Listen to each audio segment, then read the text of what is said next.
قرآن کریم میں اللہ جل وعلا نے دو جگہیں بہت اہم ہیں۔ پہلا فرمایا فَاذْكُرُونِي أَذْكُرْكُمْ، تم مجھے یاد کرو میں تمہارا چرچا کروں گا۔ تم مجھے یاد کرو میں تمہارا چرچا کروں گا۔ ہمیں اللہ کے نبی صلی اللہ علیہ وسلم نے طریقے سکھائے بتائے یاد کرنے کے، ان میں نماز۔ قرآن بیان کرتا ہے کہ جو منافقوں کا طریقہ ہے، ان کے اندر برائی کیا ہے؟ پہلا معاملہ تو یہ اللہ کو دھوکہ دینا چاہتے ہیں، حالانکہ خود دھوکے میں۔ دوسری بات یہ جب نماز کے لیے کھڑے ہوتے ہیں تو بڑی سستی کے ساتھ، قاموا الی الصلاۃ قاموا کسالی، جب کھڑے ہوتے ہیں تو بڑی سستی کے ساتھ۔ یراؤن الناس، ان کی تیسری خرابی یہ ہے کہ یہ وہ بھی لوگوں کو دکھلانے کے لیے کرتے ہیں۔ ولا یذکرون اللہ الا قلیلا، اور اللہ کا ذکر بھی کیا کرتے ہیں؟ تھوڑا کرتے ہیں۔ تو نماز کے بعد بھی ہمیں ذکر کر، نماز بھی ذکر ہے۔ اور میں نے کئی بار آپ کے سامنے صبح کے درس میں بھی یہ بات کہی، جو صبح کے درس میں ہمارے ساتھی ہیں وہ اس بات سے واقف ہوں گے، آپ احباب کے سامنے بھی کئی بار یہ بات کہی گئی۔ نماز میں اتنے مقامات ہیں دعا کرنے کے کہ ہمیں اس کا شاید اندازہ ہی نہ ہو۔ ثنا میں آپ دعا مانگ رہے ہیں، وَجَّهْتُ وَجْهِيَ لِلَّذِي فَطَرَ السَّمَاوَاتِ وَالْأَرْضِ حَنِيفًا، ہمیں صرف ثنا آتی ہے اور دعائیں ہمیں نہیں آتی۔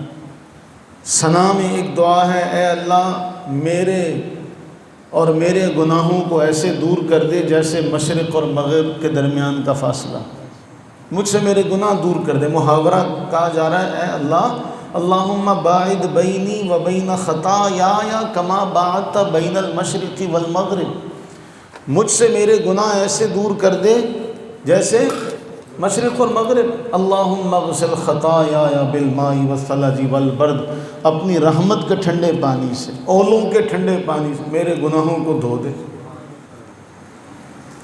اور مجھے ایسا دھو دے، ایسا پاک ستھرا کر دے، کما ینقی الثوب الابیض من الدنس، جیسے سفید کپڑا دھو کر صاف نہیں ہوتا۔ یا اللہ مجھے ایسے اجلا کر دے۔ پہلی دعا ہمیں اس کا نہیں پتہ۔ پھر سورہ فاتحہ دعا، حضور علیہ السلام میں اللہ فرماتا ہے میں نے اپنے اور اپنے بندے کے درمیان تقسیم کر لی ہے، آدھی بندے کی ہے آدھی میری ہے۔ حمد کے بعد اللہ کی رحمان، اس کی صفت رحمان کا تذکرہ کرنے کے بعد، اس کی بزرگی کا ذکر کرنے کے بعد، جب آپ اس سے مدد کا، عبادت کا سوال کر کے آگے اہدنا الصراط پر پہنچتے ہیں تو اللہ جل وعلا فرماتا ہے اب جو تیرا جی چاہتا ہے مانگ۔ رکوع میں ہمیں صرف ہماری کم علمی سبحان رب العظیم ہمیں دعا آتی ہے، وہ دعا مانگنے کا موقع۔ اور وہاں اللہ کے نبی علیہ السلام کی قولی حدیث ہے کہ رکوع میں قرآن کریم کی تلاوت کرنے سے منع کیا، وہاں ہمیں وہ ایک ہی دعا آتی۔ ہم نے عرصہ ہو گیا وہ دعائیں پرنٹ کروا کے لگوائی ہوئی ہیں کہ آپ تو یہ بھی نہیں کہہ سکتے کہ ہمیں کسی نے سکھائی نہیں ہے، عملی ثبوت ہے۔ اور ہر سال رمضان میں ہم یہ دعائیں سکھاتے ہیں۔ پھر رکوع سے کھڑے ہو کے آپ دعا مانگتے ہیں، پھر سجدے میں آپ دعا مانگتے ہیں، پھر دونوں سجدوں کے درمیان آپ دعا مانگتے ہیں، رب اغفر لی وارحمنی، اے میرے رب مجھ پر میری بخشش فرما، مجھ پر رحم فرما، مجھے رزق عطا فرما، مجھے عافیت عطا فرما، مجھے ہدایت عطا فرما۔ پھر اس کے بعد سلام سے پہلے جو دعا کا موقع ہے، ہم نے وہ حدیث صبح کے درس میں کئی بار پڑھی ہے کہ حضور علیہ السلام نے فرمایا اے نمازی درود پاک کے بعد اب تیرا جو جی چاہتا ہے پڑھ لے، مانگ، یہ مانگنے کا موقع ہے۔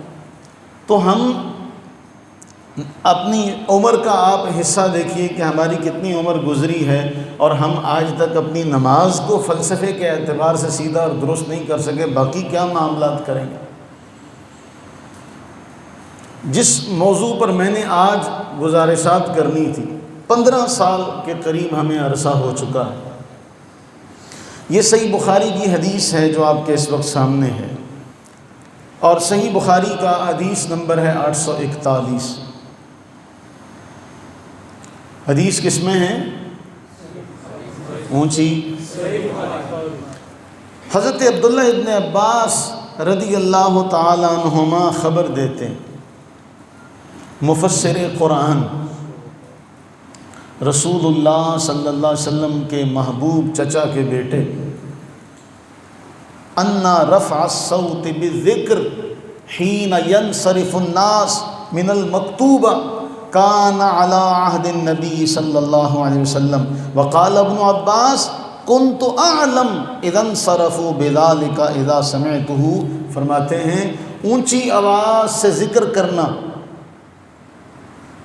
نماز کے بعد، اور مکتوبہ کا ذکر ہے فرض نماز کے بعد، یہ رسول اللہ کے عہد مبارکہ میں طریقہ تھا۔ اور عبداللہ ابن عباس کہتے ہیں مجھے گھر میں پتہ چل جاتا تھا کہ نماز ہو گئی ہے۔ کس بات سے؟ کس بات سے؟ آج لوگ لڑتے ہیں، وہ جی کہاں لکھا ہے جی؟ عبداللہ ابن عباس کہتے ہیں، اور صحیح بخاری میں آتا ہے، یہ نا صرف بخاری کی چند ایک باتوں کو رٹا لگوا کے ان بیچاروں کو اتنا سبق سکھایا گیا، بھائی ان چیزوں پہ لڑو، رفع الیدین پہ لڑو، آمین بالجہر پہ، اس پہ جھگڑا کرو۔ اب بیچارے ان کو احادیث طیبہ کی کتب کا نہیں پتہ، باقی احادیث کی کتابوں کا بھی علم نہیں ہے۔ کیا سارا دین بخاری میں ہے؟ اس پر بھی جواب نہیں ان کو آتا۔ اب جب یہ بات آپ ذکر کرتے ہیں کہ رسول اللہ کے عہد مبارکہ میں اتنا اونچی آواز سے ذکر تھا، اس کے بعد ایک ہمارا المیہ ہے۔ ہمارا المیہ کیا ہے؟ رسول اللہ صلی اللہ علیہ وسلم نے نماز کے بعد بہت سارے اذکار کیے۔ ہمارے ہاں اہل سنت میں بس ایک ہی رائج ہے، اور معذرت کے ساتھ اس پر رسول اللہ صلی اللہ علیہ وسلم سے قولی روایت کوئی نہیں ملتی۔ ایک اور حدیث ہے جس میں کہا گیا افضل ذکر لا الہ الا اللہ ہے، وہاں سے اس روایت کو لیا گیا، اور نماز کے بعد اس روایت کو لیا گیا، نماز کے بعد ذکر شروع ہو گیا۔ آپ کا یہ اعزاز ہے۔ میں اکثر کہا کرتا ہوں جب آنکھ بند ہوگی نا، جب آپ اگلے جہان میں جائیں گے تو جو اعزازات اللہ نے ہمیں نوازے ہیں، آپ کو نوازے ہیں نا، شاید آپ کو اس وقت پتہ چلے، لیکن نہ آپ ہمیں بتا سکیں گے نہ ہم آپ سے پوچھ سکیں گے۔ یہ اللہ کا اعزاز ہے، آپ کو نوازا ہوا۔ اتنے سالوں سے آپ کے اس مسجد کی چھت کے نیچے آپ نے احادیث کی وہ کتابیں پڑھی ہیں کہ بڑے بڑے علماء کے پاس چلے جائیں، ان سے پوچھیں آپ کے پاس ہے؟ الا ماشاء اللہ آپ کے پاس ہے۔ پڑھنا تو ایک طرف رہا، آپ کے پاس ہے تو الا ماشاء اللہ جواب ملے گا نہیں ہے۔ ہماری کسی معاملے میں ہمارے کسی دوست کے ساتھ بحث ہوئی، بعد میں اس کو پتہ چلا تو اس نے بعد میں معذرت کی، تو اس نے کہا یہ روایت شعب الایمان میں ہے، اور طنزاً کہا، جس طرح ابھی ہم نے ابو داؤد کی حدیث پڑھی تھی، سلمان فارسی رضی اللہ عنہ سے طنز کیا تھا، طنزاً کہا مولانا شعب الایمان کبھی دیکھی بھی ہے آپ نے؟ میں نے کہا تھا جامع مسجد فرزند علی کے نمازیوں نے شعب الایمان پڑھی ہوئی ہے،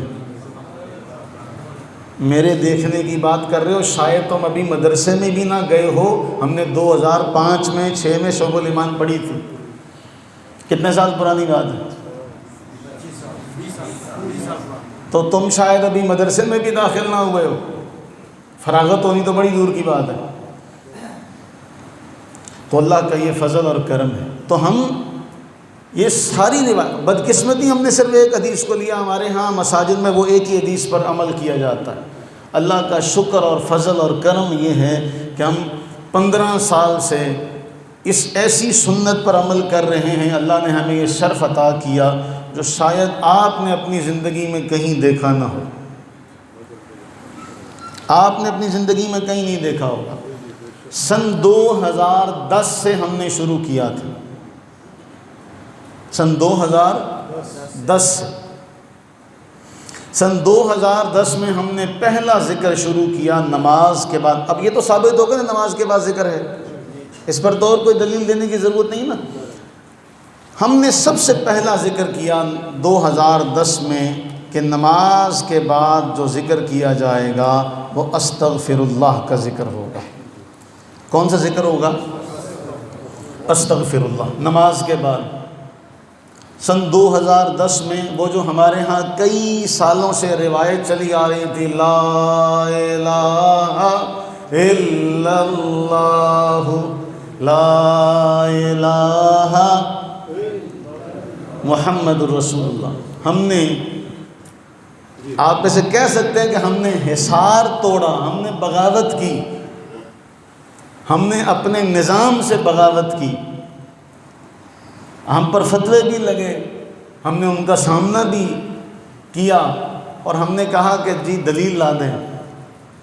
بحمدہ تعالی جتنے بھی آج تک ہم نے سوالات کیے، الحمدللہ سوائے چہمگوئیوں کے ہمارے کسی اعتراض کا جواب نہیں آ سکا ہمارے پاس۔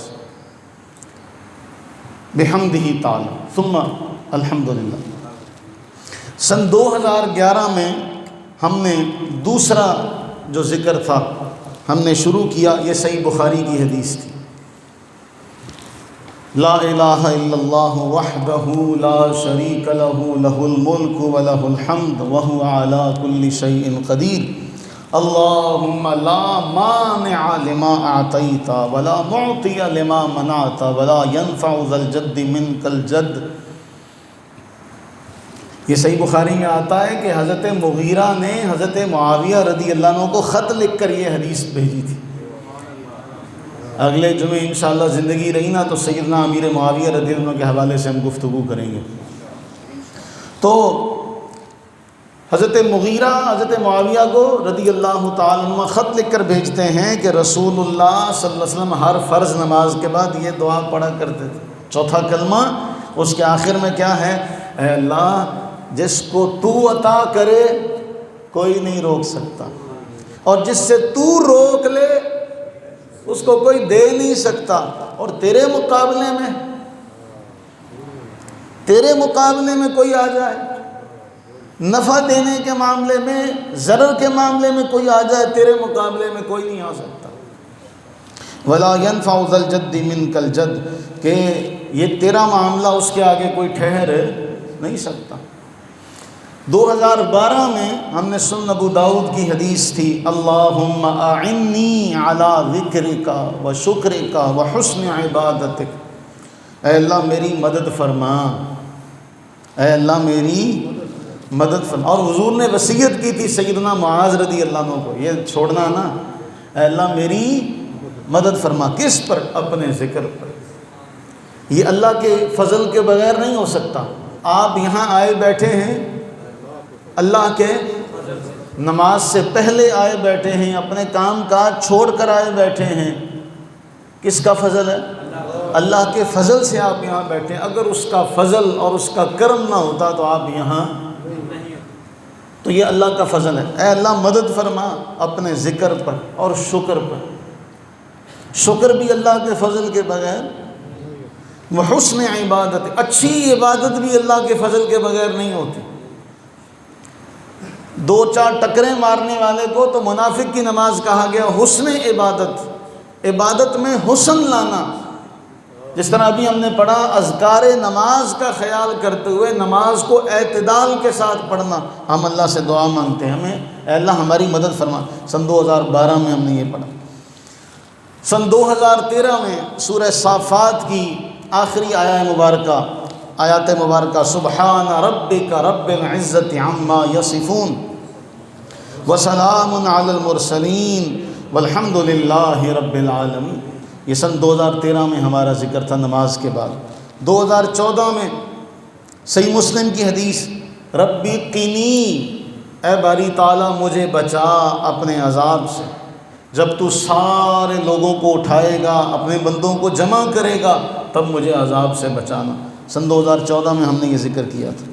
سن 2015 میں صحیح ابن حبان اور صحیح ابن خزیمہ کی حدیث تھی، اللہم انی اعوذ بک من الکفر والفقر وعذاب القبر، اے اللہ میں تیری پناہ چاہتا ہوں، کس سے؟ کفر سے، فقر سے اور عذاب قبر سے۔ اس کے بعد سن 2016 میں صحیح مسلم کی حدیث جس پر ہم نے عمل کیا، اللہم انت السلام ومنک السلام تبارک یا ذا الجلال والاکرام، 2016 میں ہم نے یہ حدیث اس پر عمل کیا۔ 2017 میں صحیح ابن حبان اور صحیح ابن خزیمہ کی روایت تھی، اللہم انی اعوذ بک من الکفر والفقر وعذاب القبر، جو ہم نے دوبارہ دہرائی تھی۔ اس کے بعد سن 2018 میں عمل الیوم واللیلہ، امام ابن السنی کی یہ روایت ہے، سبحان اللہ العظیم وبحمدہ ولا حول ولا قوة الا باللہ العلی العظیم، اس پر ہم نے عمل کیا۔ سن 2019 میں صحیح بخاری کی اور صحیح ابن حبان کی حدیث تھی جس پر ہم نے عمل کیا، اللہم انی اعوذ بک من الجبن، اے اللہ بزدلی سے، کم ہمتی سے تیری پناہ میں آتا ہوں۔ دین کے نفاذ کے لیے بہادر ہونا سب سے پہلی شرط ہے، موجودہ دور میں یہ سب سے زیادہ ضروری ہے کہ آپ بہادر نہیں ہوں گے، ہمت والے نہیں ہوں گے تو آپ دین کے معاملات کا نفاذ نہیں کر سکتے۔ اور ہمارے معاشرے میں معذرت کے ساتھ بسط معذرت، ہمارے معاشرے میں مولوی کو آپ ہمارے لوگ ملازم سمجھتے ہیں، وہ کچھ کہہ نہیں سکتا، انکار نہیں کر سکتا، حالانکہ ہم ایک جگہ چلے گئے، وہاں پر پنچایت میں بلایا گیا کہ جی ہمیں اس نے ڈانٹ کیسے دیا، وہاں اور بڑی کالونی، وہاں پہ بڑے پڑھے لکھے لوگ ہیں، ہم یہ سمجھتے ہیں کالونیوں میں پڑھے لکھے لوگ ہوں گے، لیکن معاملہ بالکل اس کے برعکس ہے۔ تو میں نے ان سے کہا جو مصلی پر کھڑا ہوتا ہے وہ آپ کا روحانی باپ ہوتا ہے، تو کیا آپ اپنے باپ کو، اپنے امام کسے کہتے ہیں؟ پیشوا کو، جس کے بارے میں اللہ کے نبی علیہ السلام کی صحیح حدیث ہے کہ اگر تم نماز میں امام کی اتباع نہیں کرو گے، رکوع میں امام سے مقدم ہو جاؤ گے، امام سے پہلے سر اٹھا لو گے، تو ڈرو اس بات سے کہ اللہ تمہارے سر کو گدھے کے سر میں تبدیل کر دے۔ میں نے کہا تم نے اتنا ہلکا سمجھا ہوا ہے کہ جس کو آپ نے امام بنایا، اگر آپ اس کی پیروی نہیں کرتے تو اللہ کے نبی نے اتنی بڑی وعید بیان کی ہے، وہ آپ کو ڈانٹ نہیں سکتا، آپ کا باپ ہے روحانی۔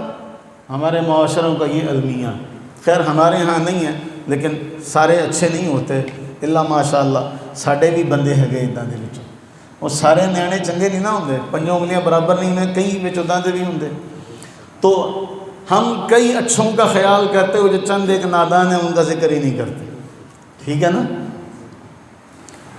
بول دے نہیں، کئی اچھوں کا خیال کرتے ہوئے چند نادانوں کا ہم ذکر نہیں کرتے۔ اللہ سب کی اولاد کو نیک بنائے۔ اے اللہ بزدلی، کم ہمتی سے تیری پناہ میں آتا ہوں، اور اے اللہ ارذل عمر، جو بڑھاپے کی عمر ہوتی ہے اس میں بندہ بالکل بچپنے جیسا ہو جاتا ہے، اے اللہ میں ارذل عمر سے تیری پناہ میں آتا ہوں، رذیل عمر سے، محتاجگی کی عمر۔ اور یہ بڑا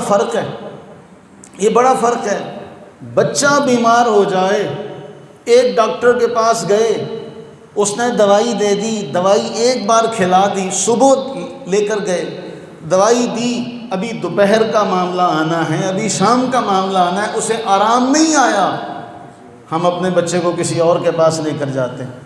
جو بچوں والے ہیں وہ بولیں، کرتے ہیں نا؟ میرا خیال ماں سوا چند ایک تو سارے فرشتے ہیں، کوئی بچے آڑا نہیں ہے گا اس مجلس سے، بولو ڈر دے گا تو ہیں، بچے کو آرام نہیں آیا ہم دوسرے کے پاس لے جاتے ہیں، اس سے بھی فوری آرام نہیں آیا، دوائی بھی پڑی ہوئی ہے، پیسے بھی دیے ہوئے ہیں، تیسرے کے پاس لے جاتے ہیں۔ لیکن جب یہی رویہ ماں باپ کی جگہ آتا لے آ کے دے دیتی ہے، ارمان آدھے ٹائم تے لگنا، سویرے ہجے دوائی کھادی ہے، اور ٹائم کتنا ہویا، وقت ہی کتنا ہوا ہے، ابھی تو دی ہے دوائی گھنٹہ پہلے، آ جائے گا آرام، کوئی بٹن نہ دبا دینا ہے۔ یہ ہمارا دوہرا معیار ہے، بولو نہیں مارتا ہے نا اس طرح؟ میرے خیال ہے آپ لوگوں نے دیکھا بھی نہیں ہے نا، اس لیے آپ بول نہیں رہے، ہے نا ایسا؟ یہ دوہرا معیار ہے۔ تو ارذل عمر آپ نے اپنے ہاتھوں سے کھلایا پلایا ہوتا ہے، وہی آپ کے سب کے ساتھ میں آپ ہم سارے ہم سب کے ساتھ۔ بچے قریب نہیں لگتے، اور پھر بچے کیا کہتے ہیں، بوڑھا بولدا ہوں بوڑھا، پھر وہ ابا جی سے بوڑھا ہو جائے گا۔ صرف اس کی خدمت ہوتی جس کے پاس، اس ماں کو سنبھالتے ہیں جس کے پیچھے جس کے پلے دھیلا ہوتا ہے، اس باپ کو سنبھالتے ہیں جس سے کچھ نہ کچھ ملنا ہوتا ہے، جس سے نہ ملنا ہو الا ماشاءاللہ۔ اللہ سے دعا کریں اللہ تعالیٰ جمعے کی قبولیت والی گھڑی کا صدقہ سب کو نیک بنائے، اولاد کو بھی ماں باپ کو بھی، سب کو نیک۔ شاہ صاحب ایک دعا مانگتے ہوتے ہیں، بعض جگہ اولاد کا قصور ہوتا ہے، بعض جگہ ماں باپ کا قصور ہوتا ہے، کہیں ایسا نہیں ہوتا کہ ساری اولاد ہی قصوروار ہے اور کہیں ماں باپ، دونوں جگہ پر معاملہ ہوتا ہے۔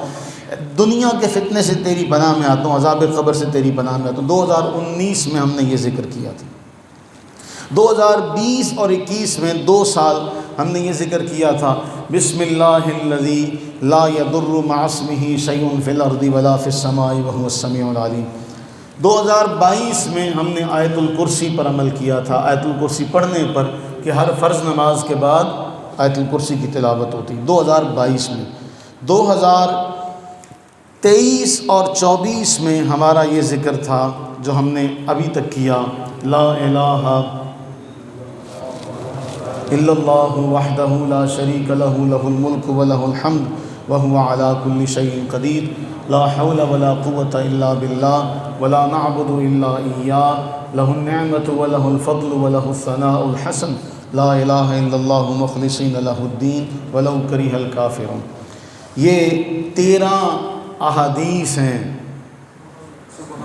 کتنی؟ یہ 13 احادیث مجھے یہ اس پر اپنی ہماری کوئی اوقات نہیں، ہمارے پلے کچھ نہیں۔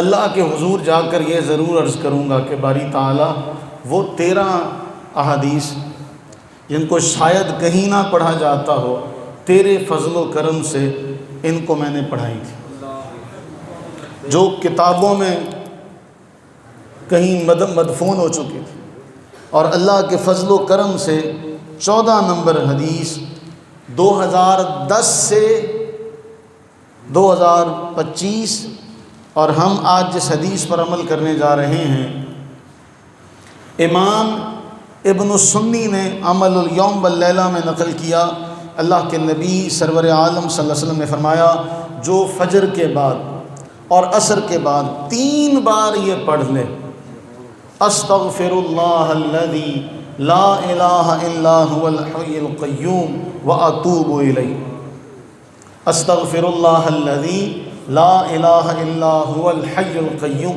آپ یہاں وقف بھی کر سکتے ہیں، استغفر اللہ الذی لا الہ الا هو الحی القیوم واتوب الیہ، یہ بھی پڑھ سکتے ہیں، هو الحی القیوم واتوب الیہ، یہ بھی پڑھ سکتے ہیں۔ فرمایا کفرت عنہ ذنوبہ، اس کے تمام گناہ معاف ہو جائیں گے، وَإِن كَانَتْ مِثْلَ زَبَدِ الْبَحْرِ، وہ سمندر کے جھاگ جیسے جتنے بھی ہوئے تب بھی اللہ معاف فرما دے۔ اور ایک روایت میں ہے، صحیح روایت میں اس کے پڑھنے کا شرف یہ ہے، وہ احادیث طیبہ میں یہ آتا ہے، میں وہ آپ کو احادیث دکھا دوں ایک بار، کہ اللہ کے نبی سرور عالم صلی اللہ علیہ وسلم نے اس حوالے سے کیا کچھ ارشاد فرمایا۔ وَإِن كَانَ فَارًا مِّنَ الزَّحْفِ، میدان جنگ سے بھی کوئی بھاگ کر آیا ہو نا، میدان جنگ سے بھی کوئی بھاگ کر آیا ہو، جب وہ یہ پڑھے گا، استغفر اللہ الذی لا الہ الا هو الحی القیوم واتوب الیہ، اللہ اس کے سارے گناہ معاف فرما دے۔ تو ہم سن 2025 11 جولائی محرم الحرام، ہم آج سے اس سال کے لیے اس حدیث پر عمل کا آغاز کریں گے، ہر نماز کے بعد 3 مرتبہ استغفر اللہ الذی لا الہ الا هو الحی القیوم واتوب الیہ۔ یہ ہماری اس حوالے سے 14 احادیث طیبہ ہو جائیں گی، اور 2010 کو شامل کریں 2025 تک ہمیں اتنے سال ہو چکے ہیں۔ اللہ سے یہ دعا فرمائیں اللہ تعالیٰ وہ جو حدیث ہے، مجھے یہ بعض باتیں بہت دل کو بھاتی ہیں، بہت اپنے معاملات کی کمی کی وجہ سے، جن پر انسان کو بخشش کا، اپنی مغفرت کا کامل یقین ہوتا ہے۔ ان روایات میں سے ایک یہ روایت ہے، نَدَّرَ اللّٰهُ عِمْرًا سَمِعَ مِنَّا حَدِيثًا فَحَفِظَهُ، اللہ اس کے چہرے کو روشن رکھے جو میری احادیث کو سنتا ہے، انہیں یاد کرتا ہے۔ 14 تو ہو گئی نا یاد۔ ہمارے اعمال نامے میں پورا سال تو ہے نا دعا، ہمارے اعمال نامے میں پورا سال تو ہے نا۔ تو جس کو جو اللہ اس کے چہرے کو روشن رکھے جو میری حدیث کو سننے کے بعد یاد کر کے اسے آگے پھیلاتا ہے، تو ہم نے یہ تینوں کام اللہ کے فضل سے یہاں کیا۔ اللہ سے یہ دعا کریں، ابھی بڑی حدیثیں، ابھی بڑی ہیں، دعا کریں جو اللہ کے نبی نے جو اذکار نماز کے بعد کیے ہیں، اللہ ہمیں وہ کرنے سے پہلے یہاں سے لے کرنا چاہیے۔ یہ دعا اللہ کے حضور کرنے، ایک محبت کرنے والے کی تو یہ دعا ہونی چاہیے، یا اللہ وہ سارے اذکار جو تیرے محبوب مکرم صلی اللہ علیہ وسلم نے نماز کے بعد کیے ہیں، یا اللہ ان سب پر عمل کی توفیق عطا فرما۔ ابھی بہت سے ہیں، میں یہ بھی بتا دوں، ابھی بہت سے باقی ہیں، ابھی یہ سلسلہ مکمل نہیں ہوا۔ اللہ تعالی ہم سب پر اپنی رحمتیں برکتیں نازل فرمائے۔ اللہ تعالی بیماروں کو